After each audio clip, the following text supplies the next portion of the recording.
Hello everyone, Flip a Coin here, and welcome to Nexus Chatter. Today I'm here with Patrick Smiley of Team Blaze. Patrick, tell us a little bit about who you are and what your role is in Team Blaze. So, as you said, my name is Patrick Smiley. I go by Shadowsmile on Twitch and on Twitter. And my role in Team Blaze itself is I'm actually the CEO slash manager of the HOTS team. So as an organization, I own Team Blaze and I manage it on a day-to-day basis. And off to the side, I also assist and manage the Heroes of the Storm division. I also do quite a bit other work. Any graphic design you may see, anything that comes out on the Twitter, pretty much anything that is not the players actually playing the game, at least in the Heroes sense, has been done by me or has in some way been thought up and gotten better people with better tools to assist me in creating it. But pretty much that's what I do for Team Blaze. I'm kind of a jack of all trades for the organization. That's very cool.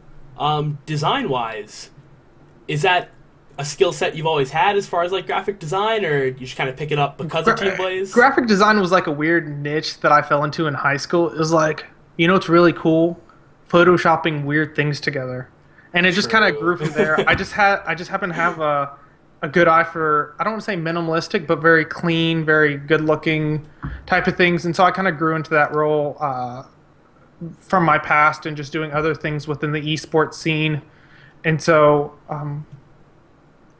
You know, you don't need to go to school to be good and have a good eye at art. So that's kind of how I got my start with at least graphic design and where I've taken it from there since. Let's talk about Team Blaze. Team Blaze approaches a year in age, the formal inception being April 2015, with the adoption of, is that Huge? Huge and Claudius. Claudius, yes. And they were the first pieces of the roster. How's the first year been? Thoughts on the team's performance as well as what it's kind of like in the backseat perspective, dealing with things like roster changes, searching for sponsorship, stuff like that. Right. So, you know, I'll go ahead and start with the inception of Team Blaze. And a lot of people don't know this background, and it was something that we're actually looking forward to dive into. Team Blaze initially was a collegiate team for UT Arlington Esports, for UT Arlington. UT Arlington is based out of Arlington, Texas. Yay, UT Arlington. And it was a team that we made for the collegiate organization, and that was for League of Legends. And so Team Blaze was initially a team that I helped start and build at UTA, but they were playing League on this collegiate level, and so we were actually pretty good. The two players you just mentioned, Huge and Claudius, actually were on that team. And so with Heroes of the Dorm, we decided to, you know, migrate a little bit. We were top 4 in League of Legends, so we knew the mechanics was there. It was just a matter of us learning the game. So Huge and Claudius were, you know, my 2-star players that I knew I could work with to build and, you know, kind of already know their work style and the best way to push them forward in a positive direction for, at the time when Heroes was, you know, a very new game. You know, they were already pros at it, but we didn't really get our inception until after Heroes of the Dorm, the first one, and until I kind of graduated and had time. So, you know, there's a little bit of lag between here and there. But that's how Team Blaze got started. Initially we were, and you know, some people still say we are, an amateur team. So we literally came, you know, we started from the bottom. You know, now we're a little bit higher than the bottom. Yeah, but climbing a little bit. Right. But, you know, we were playing in the Heroes Heights. We were playing in the amateur tournaments. You know, we weren't as fortunate. You know, we didn't have all the Stormlords, the Divergent Gaming. So it was hard. And so the organization growth took quite a bit to get going. Obviously, we didn't start seeing real notable results until we definitely made a mark on the first initial June qualifier for the BlizzCon 2015. And so we made a little bit of a mark there, but we were still a growing organization.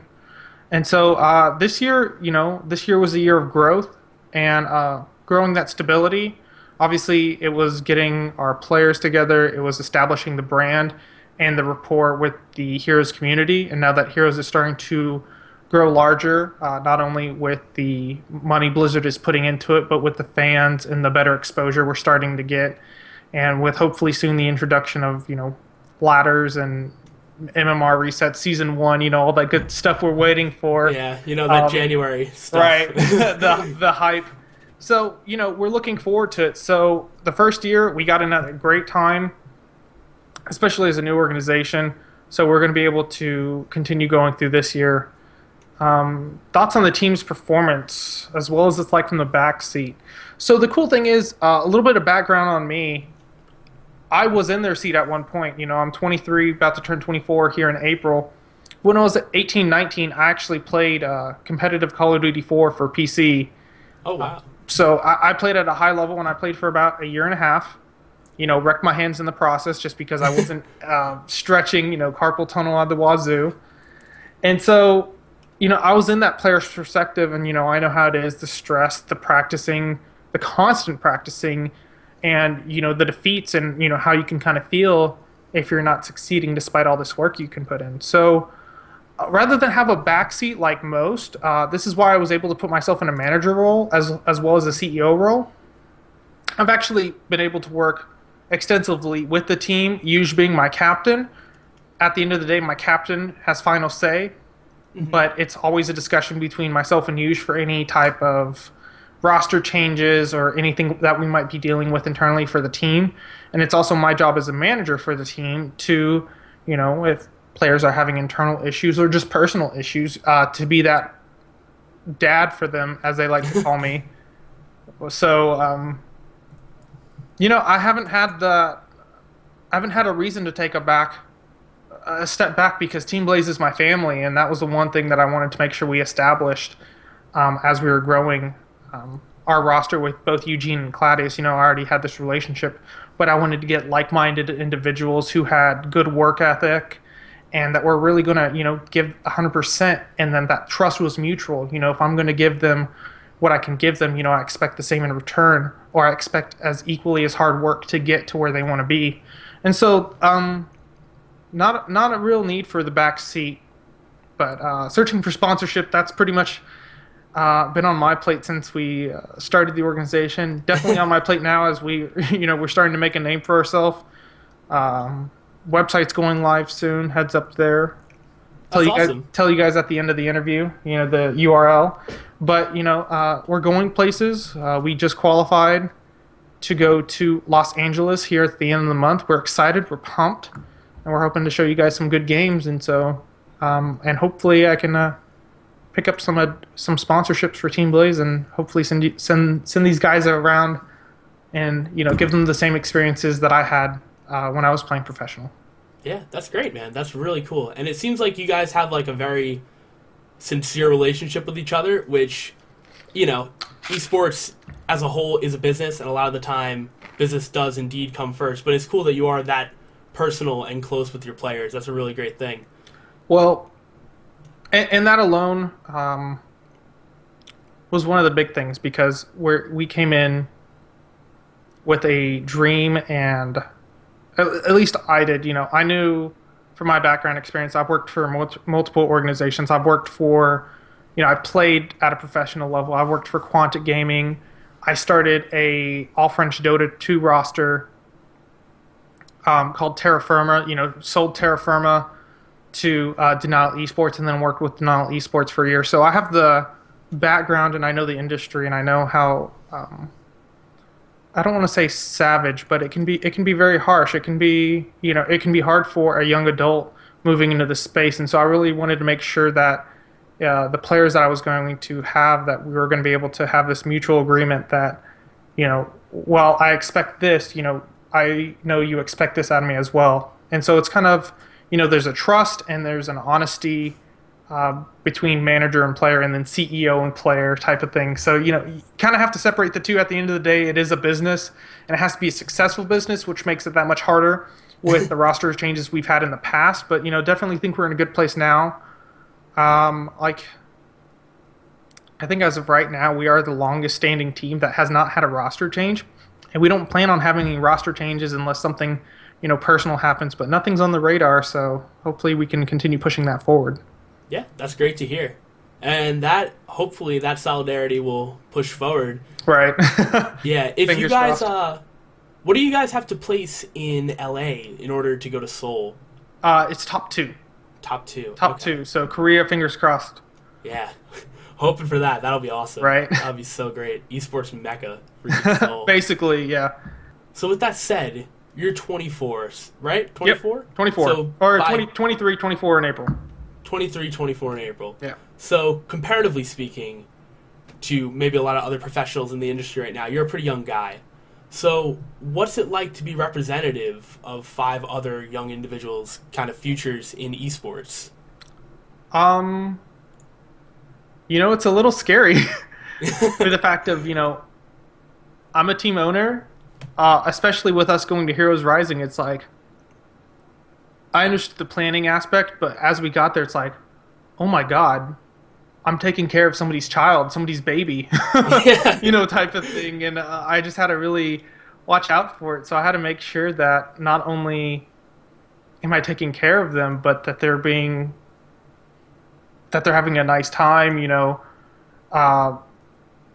that, I'm invested in that person as an individual moving forward. So it's been pretty interesting, just because being younger doesn't necessarily mean having less experience, but it definitely has people look at you a little bit differently, like, okay, maybe I need to reevaluate. But esports is a very young industry itself. Yes, we do have some old boys from the old boys club, but the demographic is starting to change. There are younger and younger players. Some leagues have even had to enact rules where, hey, you have to be 18 or older to play, and we're seeing younger CEOs or business people within the scene. Reynad, one of them. He kind of made his own. And look at Tempo Storm today. Great organization run by him and a strong, back behind it. But that was his brainchild, and he drove it forward. And that's somebody itself, who I not only envy, but I really look up to, just because he made something from nothing, and he with just drive and passion, and props to him. But that's kind of how I feel about the esports scene, and despite my age, where we're going and how Team Blaze has obviously put its best foot forward with that. Interesting, man. So with that said, do you want to try and follow in a similar path as Reynad? Do you want to push Blaze as the brand, or are you open to something like, an example, a major name coming along looking to acquire the team? Is that on the table, or are you looking to just push forward, have your brainchild be the team and the brand? And this discussion has actually come up a couple times. It's up for discussion. Obviously, everybody always has a price. Mm-hmm. And that can be pretty much set in any industry. What's your price at the end of the day? And for me, it's not really a price. Would my players be going to a worthwhile company? I've seen the good, I've seen the bad, I've seen the dirty, I've seen the godchild that are some organizations, and it's at the end of the day, because I feel like I'm this father figure. I'm taking care of these players, these young adults. I have to make sure that their best intentions are always in mind before that of the business, which kind of is skewed. Some would say, oh, the business needs to survive, but because I only have this one team, it's kind of conflictment. Mm-hmm. So as much as I want Team Blaze to succeed as an organization, I can't deny the players those opportunities. Obviously, that's what contracts are for. So if those players want to go forward somewhere else,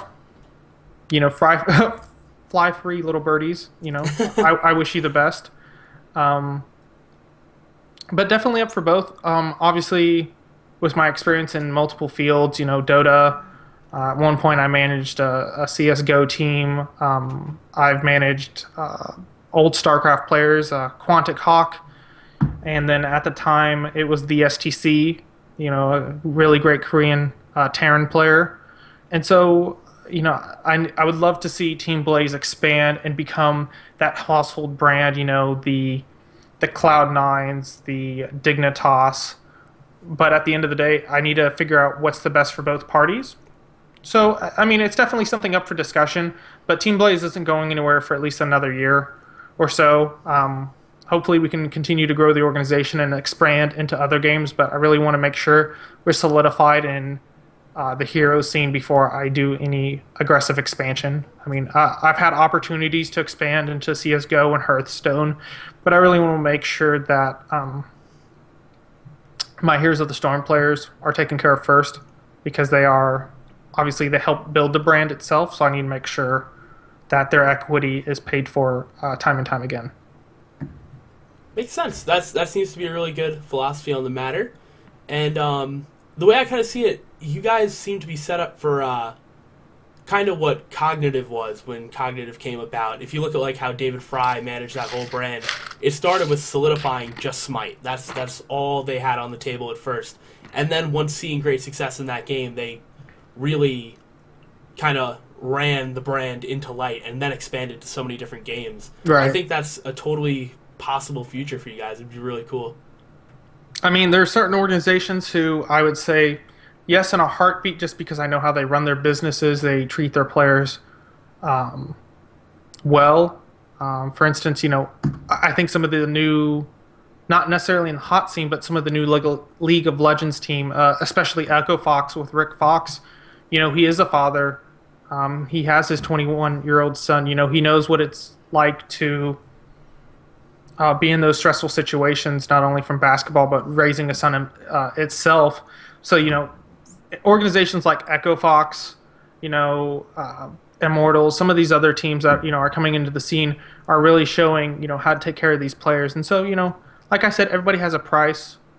And so if the opportunity would ever to present itself, I'd definitely be up for talking with it, or speaking on behalf of the team, and then speaking on behalf of Team Blaze as an organization. So we'll see what comes across the table, but we should still be here for the next 6 months, 6 months to a year, as we push through, hopefully, and qualify for all these regional events, and hopefully push ourselves to Seoul. Yeah, that would be really awesome. Yeah, that's the dream right there for both myself as a business owner, and it's like, let's go to Korea. Let's do it. Let's go to Seoul. So, a little less on the business end and more on the performance end of things. Sure. Comparatively, where do you think Team Blaze stands with the rest of North America right now? You kind of have these supergroup teams like Bob Ross Fan Club. They're making a huge splash in the scene. But Team Blaze seems to kind of be treading far above some of the more amateur and less experienced teams at that same time. So at a grander scale as well, where do you think Team Blaze falls against other regions like, say Europe, Korea, China, etc.? Well, let's talk about the North American scene first. I would say Team Blaze is probably around the third, fourth. Now, it can obviously be said Cloud9, we've taken off games on both Cloud9, Bob Ross, and Scrims.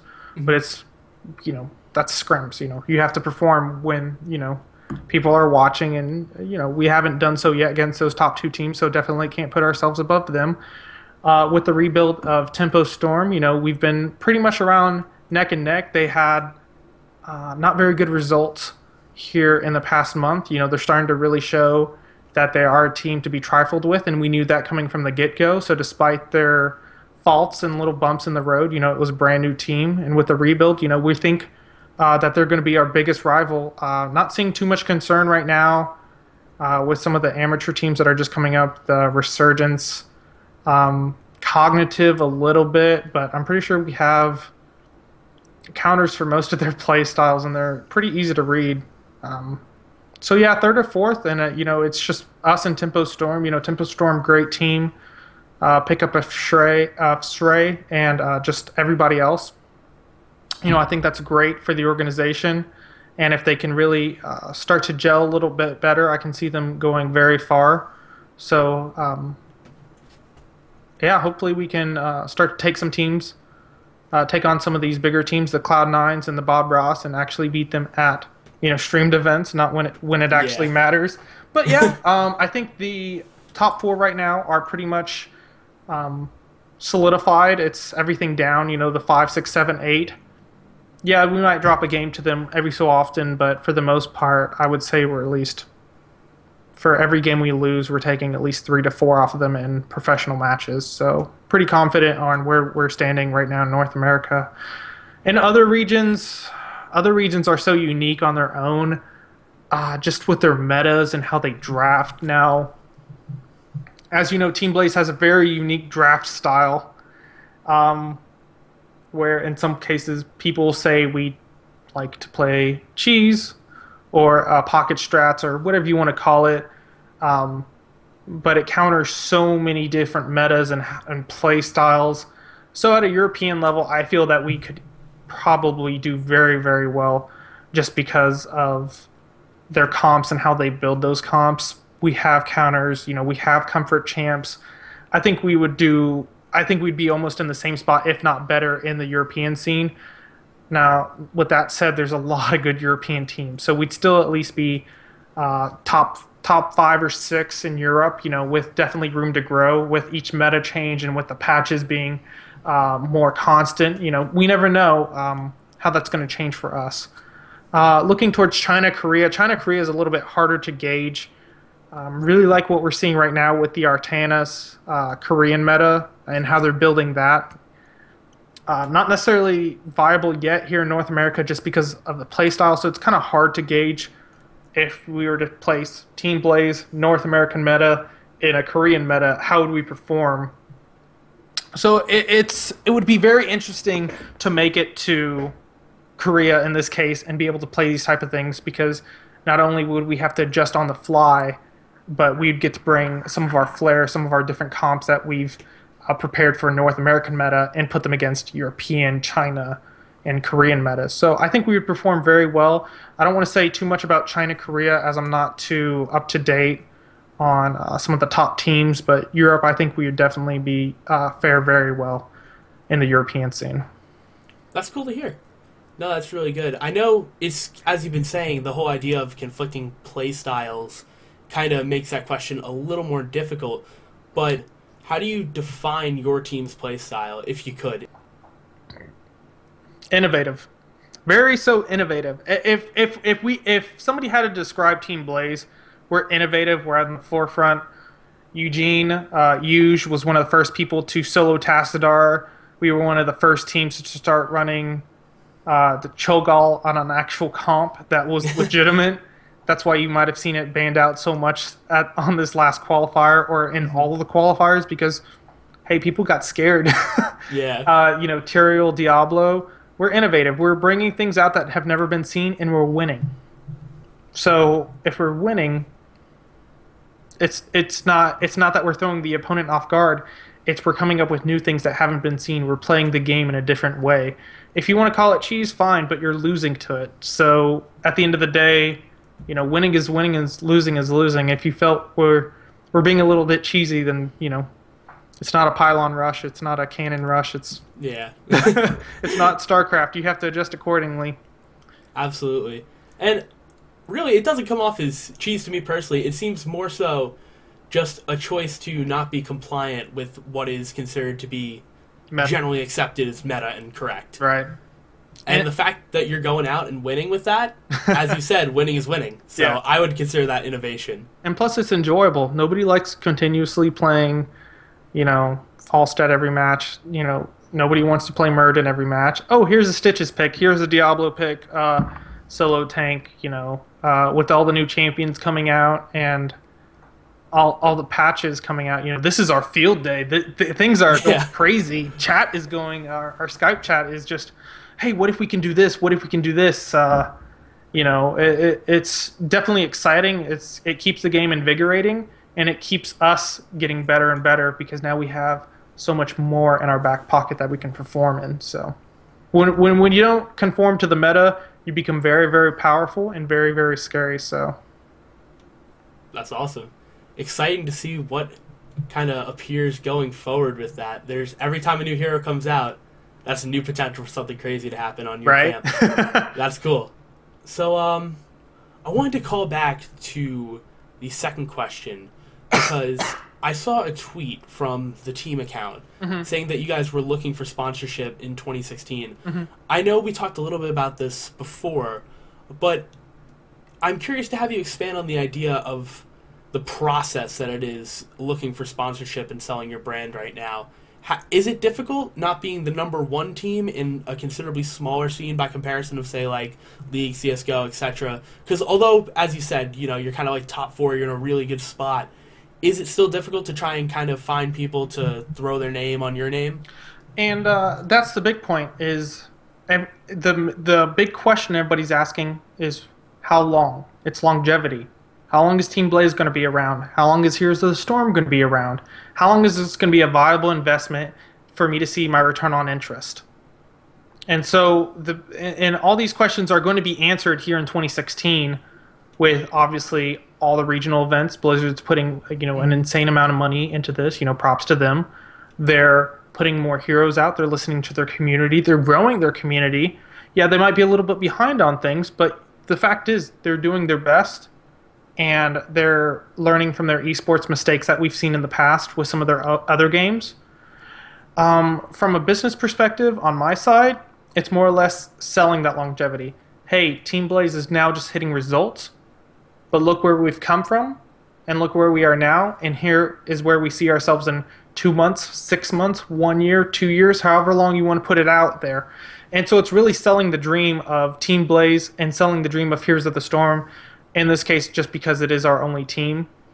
Going through the process, it's, going to the brands that you might know today, your peripheral brands. And so, in this case, a little bit, I've been able to expand, I don't want to say my grasp, but I've been reaching out to businesses that you don't necessarily see in esports or that haven't introduced themselves into the space yet. So it's really trying to not just go for the same sponsors, the DX Racers, the Logitech. It's where can I get the most value to a business partner and where can I show the most return on investment. So it's been a unique experience. Obviously, with Team Blaze performing better, it's become quite a bit easier to actually get those follow-ups and start the conversation. Definitely nothing ironed down yet. Hopefully that will change here in the future. But definitely very optimistic about 2016, not only for Team Blaze, but for Heroes of the Storm in general. That's cool. That's great to hear. As far as you mentioned follow-ups, did you have a lot of just initial, shoot an email, no response type interactions, or did... And yeah, I mean, it's almost like any job. It's putting your best foot forward, and sometimes you just won't get those callbacks. Sometimes people just won't be interested.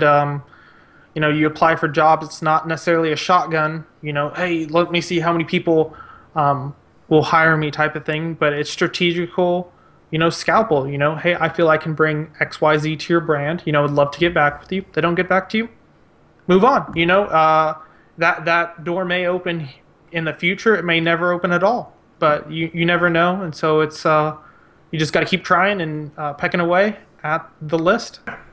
A more broad issue that's kind of recently came to light in the League of Legends scene is this whole issue of salary transparency. Mm-hmm. So do you think that salary transparency has a place in a younger game like Heroes of the Storm? If so, is sooner better than later, or is the game too young as of right now? We look to League and we hear rumors of players taking advantage of every now and then, or receiving kind of these wide margins of pay in terms of like teammate to teammate player salary. Do you think that existing in HOTS early on would help prevent something like that, or do you think it would be ineffective and just kind of not of much use publicly right now? Not only in HOTS, but in the whole scene in general. Now, I believe the League of Legends team that you're talking about is Ember. Now, Ember is backed by a large group of people. They have that type of money. They can leverage players. They can play those ridiculous signing salaries. That's all good and all, but, to be a target like that for not only money, but to put that type of stress on a 21-year-old, or in some cases even younger, 18, 19, is intense. I mean, I definitely know from at least my perspective, it was like, oh, I have to negotiate. I just want to play the game. I want to play it for the love of the game and for the love of esports and gaming in general. Oh, I have to negotiate. What is this? Type of thing. It can get scary, One of the big things is protecting the players at the end of the day, and I don't think there's a place for it yet. I don't think there'll be a place for it in, maybe 1 to 2 years. There's just not, I don't want to say stability, but how are you gauging that player salary itself, Are you doing it based on performance? Are you doing it based off their personality? There's so many hidden factors that you don't know about, that you don't necessarily always have in other professional sports. If this guy's going to be the face of my organization, how am I going to leverage that? Or is he just going to play the game and be one of the best people in the game? And so it's construed perception of value for a player and what a player's worth. What one player may be worth to another organization may not be for this one because of what he's performing, how he's doing, etc. So I think it's an interesting notion.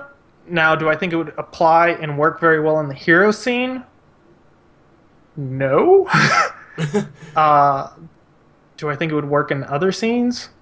Maybe. I'm pretty sure it's a common question that comes up when a player self-reflects and says, how much am I worth? If I had to put $1 on my time and my effort and how much I give every month and my results in the past, where I see myself growing in the future, and then my brand as a whole. Every player is an individual brand.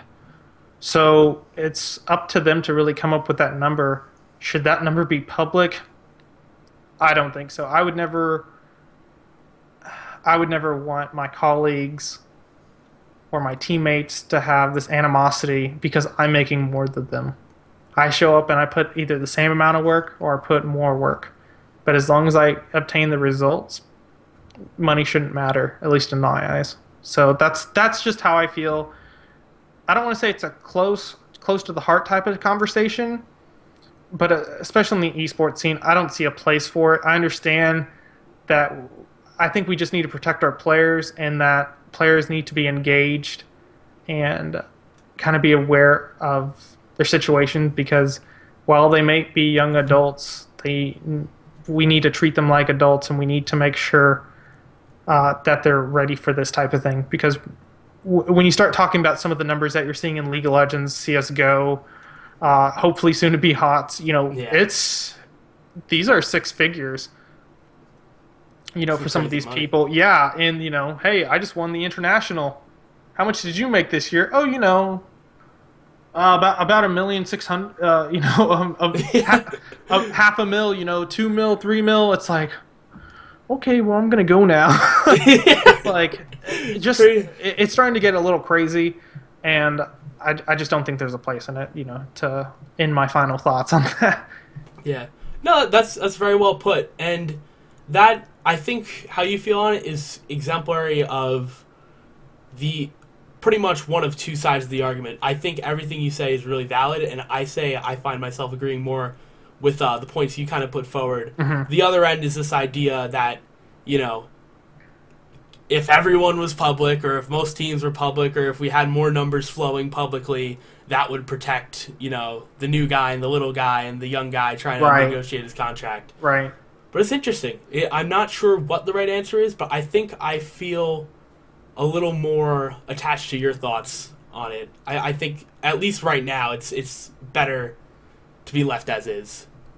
Definitely right now. And as going forward, we might get to that place where that can be public knowledge. Obviously, bigger organizations can do bigger payout, but if you want to go for a smaller organization and get less, great, good for you. But it becomes a lot harder for those new organizations to make the entrance. Team Blaze today would have never been able to make an entrance if we were going up against what Ember is playing their players, just because they have, how much were those players making? I think 30,000 was their signing bonus. It's like, okay, that's half a year's salary for me. I'm going to go now. Bye, guys. I'm never going to be able to start this team. But that's just where the space is right now. Props for them for having the, in this case, balls to go ahead and push that out. I'm not sure how their players felt about the situation. Me individually, I'd be like, I'm gonna. Yeah. I don't want that information to be public. Just because I'm a private person, I don't think that should be flaunted in any way. Oh, I'm making more than Phoenix over there, on Team Liquid or whatever, Yeah. I just don't think that's not me. I'll never see it being me, and I don't think there's a place for it. All right. Well put. So, with all this talk of the business end of things, is there any particular piece of advice that you would give for people who want to find their way into the business side of esports?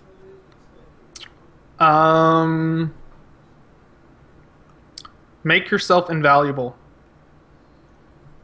And that doesn't mean, oh, I made one thing. Pick me up. Now, because I'm a graphic designer, I used to do graphic design partially for Denial before when they no longer had their Dota 2 team. I did do graphic design and I did a system in that space. But I was able to stay in the scene, in particular for Denial, for the next 6 to 8 months because I made relationships. I grew myself as a graphic designer and I provided value to them in many different forms. Now, if you want to bring value, go to school. Get an MBA.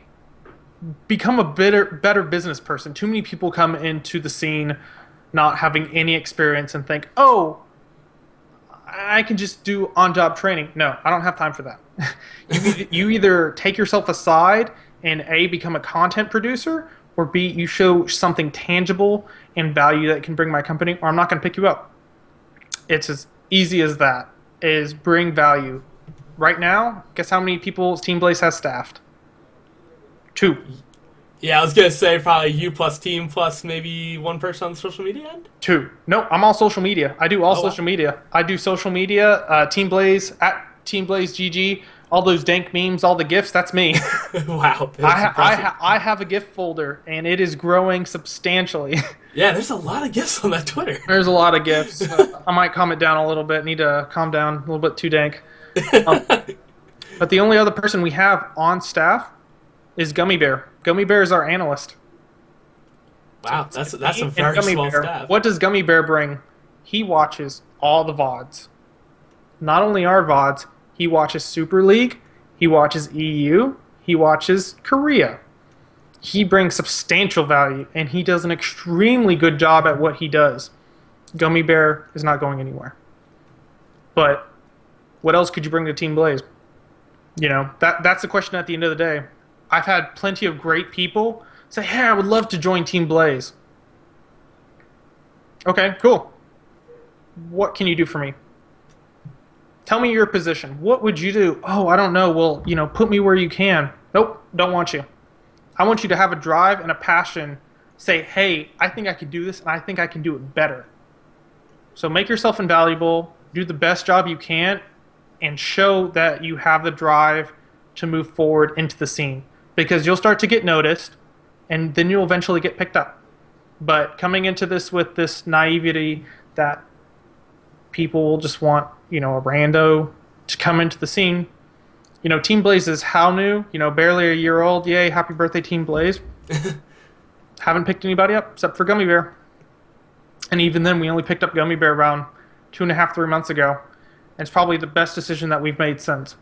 So, bring value to the organization that you plan on joining, and or have a dream and have a plan to accomplish that dream.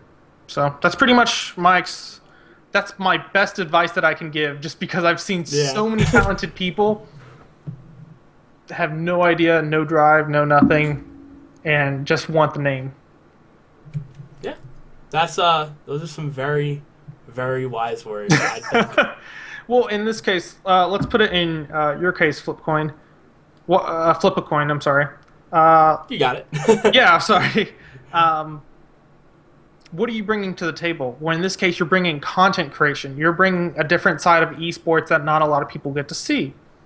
It's ambitious, it's a great project, and it's going to go places as people start to recognize it. That's bringing value to not only your own brand, but to a brand that you're growing. That's value right there. And so just in this case, obviously props to you. Thank you. Appreciate that. Thank you for inviting me to this interview. Yeah, of no course, no of qualms course. there, but that's basically what it means. Yeah, no, a very good point. I think it's just this whole general idea of like being equipped and being, applicable to not only a wide variety of brands, but as you said, having all that under your belt and then being able to run with whatever it is you want to do.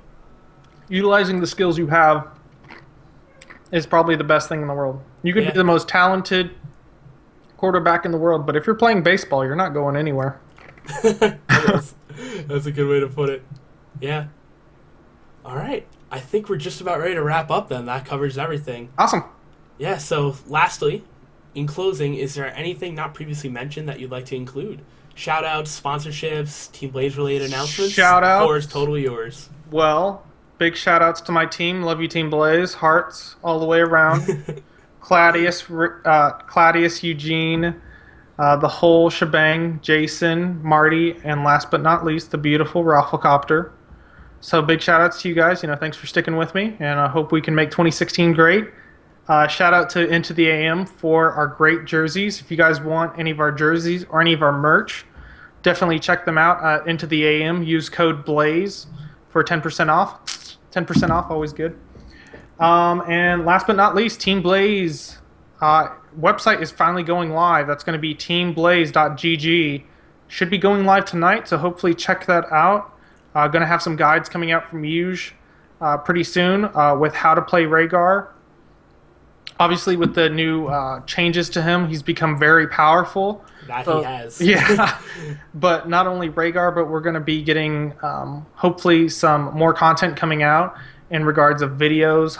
I'm trying to convince Gummy to go ahead and put a ranking of where he thinks all the teams are and kind of give some insight to that. So just kind of keep an eye out on teamblaze.gg for some more content coming out here in the next couple months. Awesome.